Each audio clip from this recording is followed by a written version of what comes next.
Selam aleikum. Atë ngjehet se vap namazi pa agjerim. Wa aleikum assalam wa rahmetullah.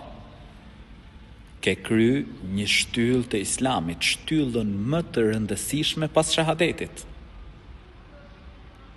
Një njeri mund të jetë sëmur, ka smundje kronike, nuk agjeron, namazin e fal. Dhe për agjerimin, pra ushqen të varfër. Dikush fal namazin, po akoma nuk agjeron, ka kry shtyllën e dytë islamit, shtyllën më të rëndësishme pas shahadetit. Namazi është në rregull I quhet inshallah. Ama normal, nëse njeriu është I sakt fizikisht, atëherë edhe me agjeru. Po namazi, e fali namazin, quhet namazi.